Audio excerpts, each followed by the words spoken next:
తెలుగు రాష్ట్రాల్లో సంచలనం రేపిన ఘటన తుని లైంగిక దాడి. ఈ ఘటనలో నిందితుడు సూసైడ్ చేసుకున్నాడు. సో సూసైడ్ అని కొంతమంది, కాదు ఉద్దేశపూర్వకంగానే చంపేశారు అని చెప్పి నిందితుడి కుటుంబ సభ్యులు ఆరోపిస్తోన్న పరిస్థితి కనిపిస్తోంది. చాలా సందర్భాల్లో ఇన్స్టెంట్ జస్టిస్ని ప్రజలు కోరుకుంటూ ఉంటారు. సోషల్ మీడియాలో పోలీసులు మంచి పని చేశారు, వాడికి తగిన శాస్తి జరిగింది అని చెప్పి రకరకాల ప్రచారాలు. సో ఈ ఘటన మీద మీ అభిప్రాయం ఏంటి? ఎస్ అండి, ఇప్పుడు ప్రజలు ఏదైనా ఒక ఇన్సిడెంట్ జరిగితే, ఎస్పెషల్లీ బాలికల మీద అత్యాచారాలు జరిగినప్పుడు, ఒక స్త్రీ మీద అఘాయిత్యాలు జరిగినప్పుడు, లేకపోతే ఏదైనా మర్డర్ అన్యాయంగా వృద్ధ దంపతులను ఎవరైనా చంపేసినప్పుడు ప్రజలు ఏం కోరుకుంటారు? అరే వీడిని శిక్షించాలి, వీడిని తీవ్రంగా శిక్షించాలని కోరుకుంటారు. అప్పుడు ఒక ఎమోషనల్ ఉంటారు, భావోద్వేగాలు ఉంటాయి అన్నమాట. ఈ భావోద్వేగాలు ఎలా ఉంటాయంటే వీటికి వెంటనే పనిష్ చేసేయాలని ఉంటాయి.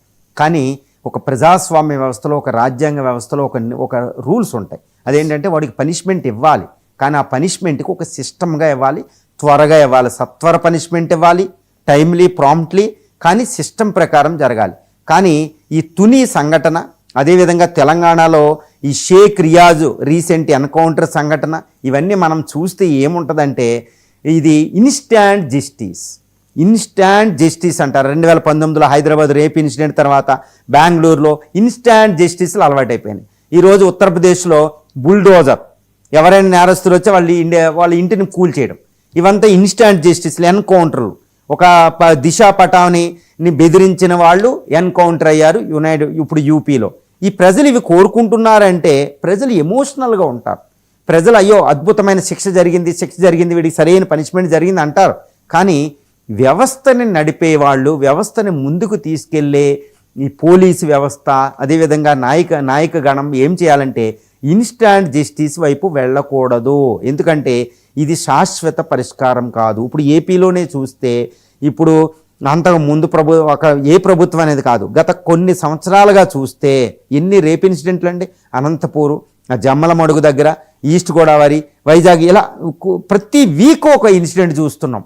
చాలా దిగ్భ్రాంతికరం అనమాట, తట్టుకోలేని విధంగా. అసలు ఈ న్యూస్ చదవడానికే ఒళ్ళు గొగురు పొడే విధంగా ఉంటాయి అనమాట అత్యాచారాలు కొన్ని. ఎందుకు చదువుతున్నామని, కానీ తప్పదు, తెలుసుకోవాలి కాబట్టి. ఇది నాయకులు, ప్రజలను కూడా దిగ్భ్రాంతికి గురి చేస్తాయి అనమాట. మరి ఎందుకు జరుగుతున్నాయి? ఇన్స్టాంట్ జస్టిస్ ఇచ్చినా ఎందుకు జరుగుతున్నాయి? 2019లో అప్పుడు సజ్జనార్ గారు వాళ్ళని ఎన్కౌంటర్ చేసినా మళ్ళీ ఎన్ని జరగలేదు హైదరాబాద్లో? ఢిల్లీలో నిర్భయ తర్వాత ఎన్ని జరగలేదు? ఎందుకు కంటిన్యూస్గా జరుగుతున్నాయంటే ఇక్కడ మనం దృష్టి పెట్టవలసింది ఏంటంటే ఈ సంఘటన 2 విషయాలు చెప్తుంది. ఒకటి, పోలీసు వ్యవస్థ, నాయక గణం ఏంటంటే వాళ్ళకి సత్వరం పనిష్మెంట్ ఇవ్వాలి, కానీ సరైన పనిష్మెంటు సత్వరం వెంటనే ఇవ్వాలి, కానీ సిస్టమేటిక్గా ఇవ్వాలి, సిస్టమ్ ప్రకారం ఇవ్వాలి, చట్ట ప్రకారం ఇవ్వాలి, కానీ ఇన్స్టాంట్ జస్టిస్ చేయకూడదు. ఎందుకంటే అతను చెరువులో దూకేసింది, నారాయణరావు గారు చెరువులో దూకేశారా? చెరువులో దూకేస్తే అక్కడ పోలీస్ కానిస్టేబుల్ రక్షించలేరా? ప్రజలు సింపుల్ క్వశ్చన్స్ అడుగుతారు అంతే.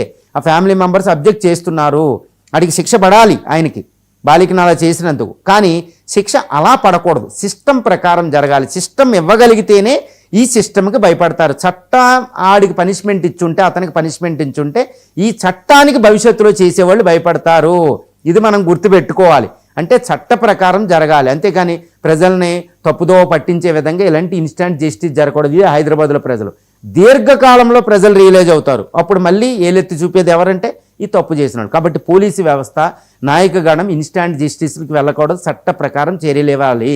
ఇక రెండో విషయం ఏంటంటే బిగ్గెస్ట్ లెసన్ ఏంటంటేనండి, ఇది ఈ సందర్భంలో చెప్పుకోవాల్సిన విషయం ఏంటంటే స్త్రీల మీద, బాలికల మీద అఘాయిత్యాలు జరుగుతున్నాయి, గర్భిణీ స్త్రీల మీద జరుగుతున్నాయి. చిన్న నెలల పసిపాప నుంచి 60, 70, 80 సంవత్సరాల వృద్ధురాలు వరకే అత్యాచారాలకు గురవుతున్నారు ఇండియాలని.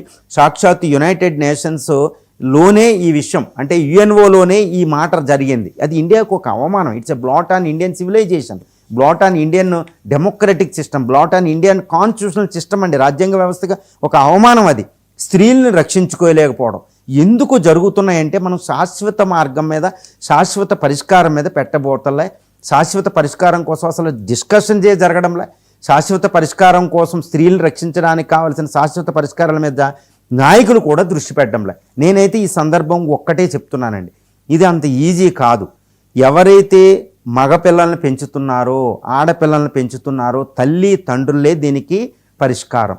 ఒకటి తల్లి తండ్రి 2 పరిష్కారాలు అయితే మూడోది విద్యా వ్యవస్థ, గురువులు పరిష్కారం. ఈ ముగ్గురు మనకు మార్గాన్ని చూపగలుగుతారు. గుర్తుపెట్టుకోవాలి.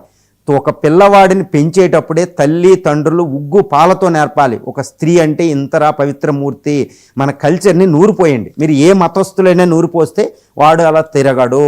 నెంబర్ 1. నెంబర్ 2, ఏ ఆడపిల్లనైతే పెంచుతున్నారో తల్లిదండ్రులు, ఆడపిల్ల ఒకళ్ళకి ఏదైనా ఇలాంటి అత్యాచారాల గురయ్యేటప్పుడు ఒక ద్రౌపదిలా పెంచండి, ఒక సీతలా పెంచండి. వాళ్ళు ఎదుర్కొంటారు. రావణుళ్ళు కీచుకలు అంటండి వాళ్ళు ఎదుర్కొన్నారు.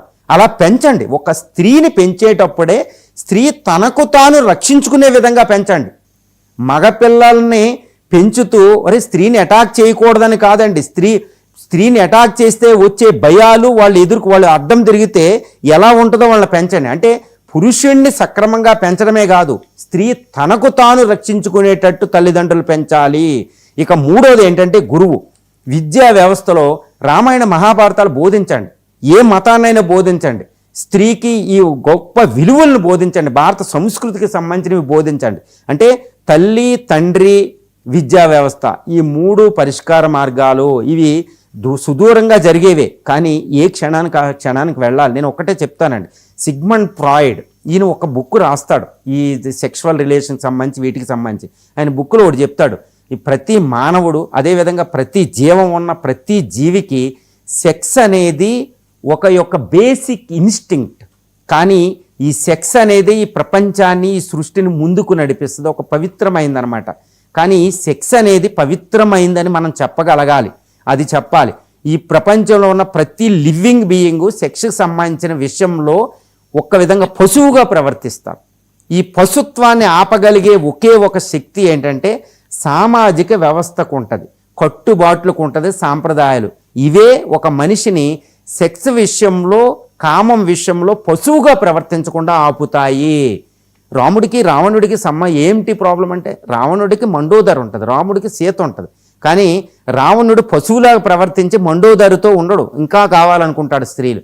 కానీ రాముడు ఒక అద్భుతమైన మర్యాద పురుషోత్తముగా వ్యవహరించి సీత ఒకే భార్యతో ఉండగలుగుతాడు. ఇది మనం రాముళ్ళ ఉండకపోయినా కనీసం కామం విషయంలో పశువుగా ప్రవర్తించకుండా ఉండాలంటే ఈ అంటే ఒక సెక్షువల్ రిలేషన్ అనే భావన, ఒక పర్సెప్షన్ అనేది పశువుగా మారడానికి. చూడండి, ఈ తుని విషయంలో ఒక వృద్ధుడు ఒక స్త్రీ అందు కామాన్ని కలిగి ఉండడం అంటే ఆయన పశువులా ప్రవర్తిస్తున్నాడు.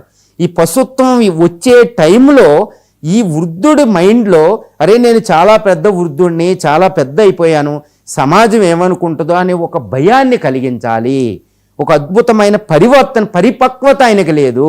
ఇలాగే ఈ సెక్స్ అనే కామం, పశుత్వం మారేటప్పుడు మధ్యలో కొన్ని మాత్రమే ఆపగలుగుతాయి. సిగ్మండ్ ఫ్రాయిడ్ చెప్పినట్టు ఈ మేధావులు, నాయక గణం ఇదన్నీ తీసుకోవాలి. మన తల్లి తండ్రి గురువులు ఇవన్నీ తీసుకోవాలి. అంతేగాని మనం రాగానే అప్పుడున్న ప్రభుత్వాన్ని నిందించడం, అప్పుడున్న పోలీసులు నిందించడం కాదండి.